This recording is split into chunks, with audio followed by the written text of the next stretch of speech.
Lily Dy-Irwin from Spinal Flow with Lily. What I want to tell you more about is how spinal flow technique works in our body by addressing the different, what we call as the gateways in spinal flow technique. So just to give you a brief preview, and all my clients would receive a page, a colorful page like this, in which we point out all the different gateways here. The different gateways refer to the different parts in our spine which address the different symptoms in our body. The very first one that I want to talk to you about is the pause gateway. So the pause gateway, so this is a spine model. The pause gateway is basically referring to the C1 and C2, meaning the cervical spine. So this is the top cervical part, which is the C1 and C2.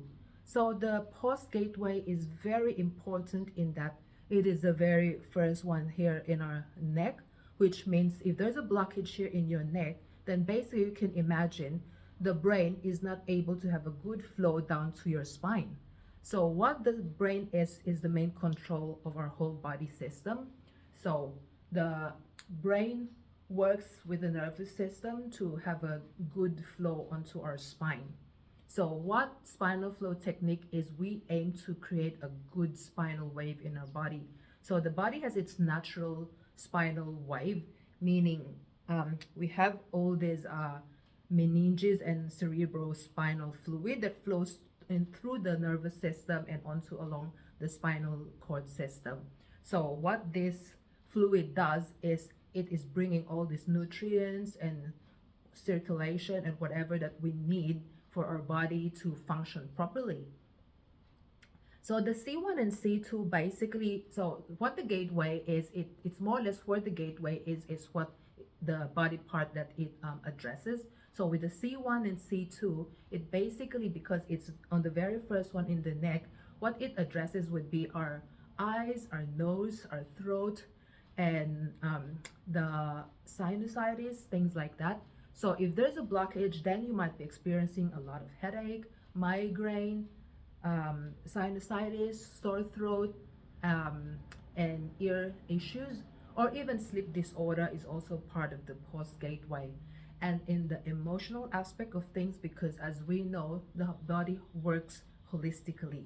It's not just the physical. Our emotional state and our mental state, of course, impacts on our daily lives, meaning if you're not feeling really well emotionally, then it adds stress to the body. Thereby, we also address emotional blockage in the body.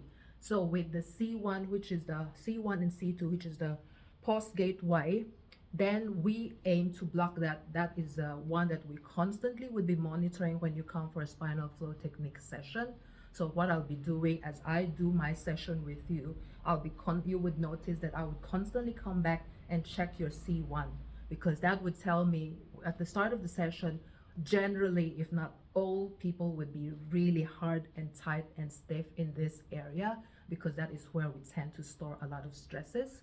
So by doing that, I'll be monitoring that, and as the spinal flow technique session is ongoing, then this part should start to soften and lighten up, meaning it would start to release the blockages here, thereby making sure that all the things that the brain needs to do to maintain a good flow would start flowing through past that pause gateway and going to the different gateways in the body.